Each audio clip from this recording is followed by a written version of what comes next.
আসলে এই বিষয়টা নিয়ে আমরা বলা যায় অনেকটা বিব্রত যে আসলে যে জুলাই বিপ্লবের মাধ্যম দিয়ে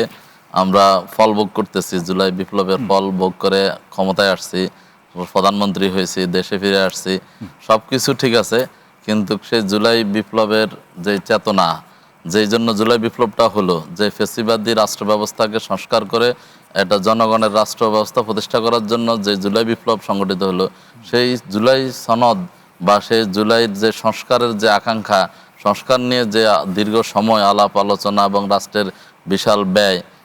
সেই জুলাই সনদটাকে আমরা হচ্ছে যে বাস্তবায়নে হচ্ছে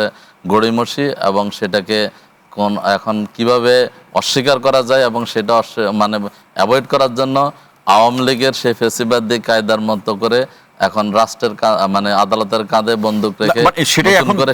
কেউ তো ডিট করতেই পারেন, কেউ তো ডিট করতে পারেন, সেখানে আপনারা বিএনপি কে খুঁজছেন কেন বা বিএনপি কে খোঁজার চেষ্টা কেন? বিএনপি কে খুঁজছে এইজন, বিএনপি কে আমরা খুঁজছি বিষয়টা এরকম না, দেশের মানুষ কি মনে করে, মানুষ সাধারণ মানুষের সেন্টিমেন্ট। আপনি আমাকে বাদ দিয়ে আপনি একজন সাধারণ জনগণকে জিজ্ঞেস করেন,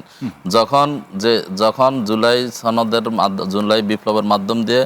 একটা নতুন নির্বাচন হলো, নির্বাচন হয়ে সেখানে হচ্ছে ক্ষমতায় আসলো, ক্ষমতায় আসার পরে যখন শপথ গ্রহণ করার জন্য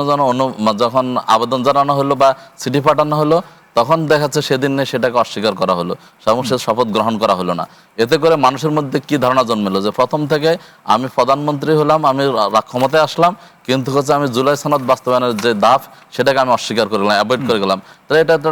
চতুরতা বা এটা চালাকি বলা যায়, রাষ্ট্রের সাথে মানুষের সাথে একটা প্রতারণা বলা যায়। আপনি গণভোটে হাঁ দেওয়ার জন্য বললেন, আপনার এখানে আলোচনা হয়েছিল, আপনি মনে করেন যে নির্বাচনী প্রচারণা গণভোটের হাঁ দেওয়ার জন্য বললেন এবং বললেন যে তারা এটার পক্ষে ভোট দিয়েছেন। তো ভোট দিলে সেটা বাস্তবায়নে এখন কেন আবার এত বিভিন্ন ভাবে এটাকে অ্যাভয়েড করার যে চেষ্টাটা, সেটার কারণে আপনি দেখবেন এখানে জাতীয়তাবাদী আইনজীবী ফোরামের একজন সিনিয়র নেতা, তিনি হচ্ছে যে এখানে হচ্ছে যে আইনজীবী হিসেবে শুনানিতে অংশগ্রহণ করেছেন।